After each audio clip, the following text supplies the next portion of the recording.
سوادیکا. سلام، من شقایق هستم و امروز میخوام یکی از بهترین، کاملترین، مدرنترین و رویایی ترین هتل پاتایا رو بهتون معرفی کنم. هتل 5 ستاره گرند سنتر پوینت سپیس.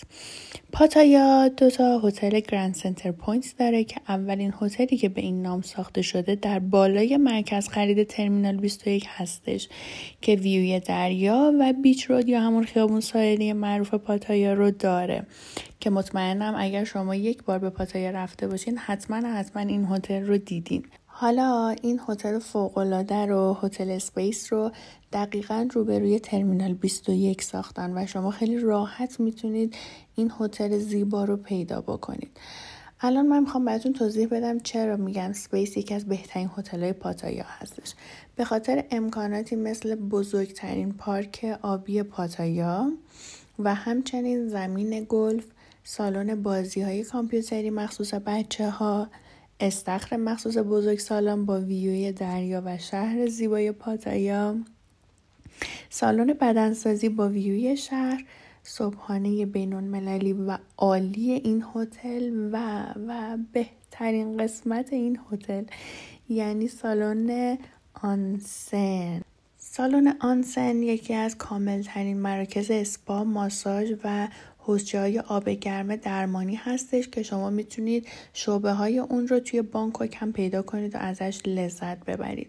خب پارک آبی این هتل از 4 بخش متفاوت تشکیل شده که هر کدوم از این بخش‌ها زیبایی خودشون رو داره دیگه. هر کدومشون به یه سبک خاص خودشون هستن و شما میتونین همراه کودکانتون از این قسمت‌ها لذت ببرین که شامل موج مصنوعی و همچنین سرسره‌های آبی و غیره میشه که من حالا زیاد خوشم نیومد از این قسمت به خاطر سرصدای زیاد بچه‌ها. اما استخر این هتل که در طبقه بالا قرار داره فقط مخصوص بزرگسالان هستش که خب من از این بابت خیلی خوشحال شدم و کلی کیف کردم که در آسایش و آرامش و سکوت شنا کردم و در کنار استخر حسابی ریلکس کردم و تونستم آفتاب بگیرم. من واقعا آرامش و سکوت این قسمت رو خیلی بیشتر ترجیح میدم تا شلوغی و همه اون پارک آبی و سرصدای بچه ها خلاصه داستانهایی که اون پایین بود.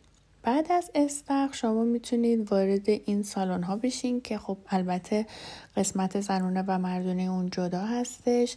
اتاق رختکن هستش، میتونید لباستون رو عوض بکنید، میتونید براشینگ انجام بدین، میتونید دوش بگیرین بعد از استخر و همچنین میتونید از این جکوزی فوق‌العاده زیبا با ویوی شهر پاتایا در سمت چپ میبینید که یک سونای خشک فوق‌العاده هستش که خیلی تمیز و واقعا عالی بودش و در سمت دیگرش سونای مرطوب هستش که فوق‌العاده خلوته و شما میتونید اینجا ریلکس بکنین و در آسایش و آرامش اینجا وقت بگذرونید. روبروی استخر و دقیقاً توی همون طبقه باشگاه ورزشی این هتل هستش که همینطور که میبینین ویوی فوق‌العاده زیبایی رو داره و اگر شما علاقه‌مند به ورزش هستین میتونین از دستگاه‌های فوق پیشرفته این مجموعه استفاده کنین. واقعاً من این دستگاه رو حتی توی بانکوک هم ندیده بودم.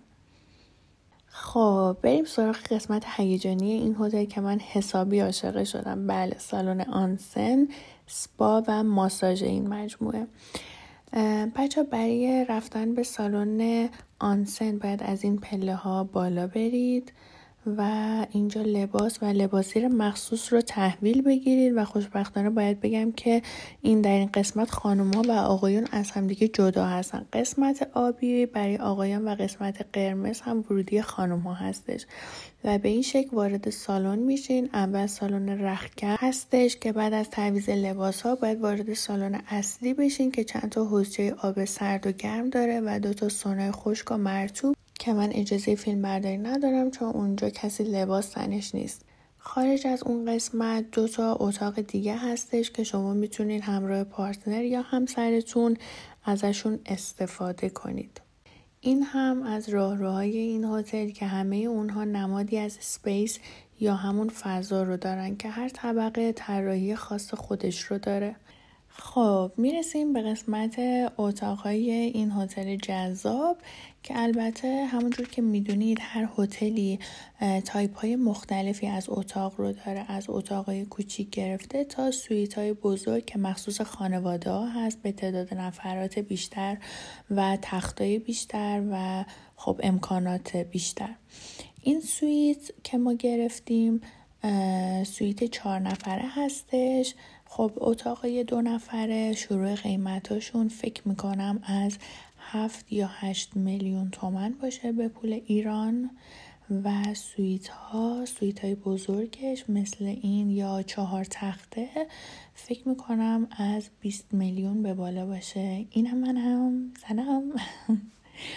این هم سرویس بهداشتی سویت هستش که فوق‌العاده زیبا و تمیز بود.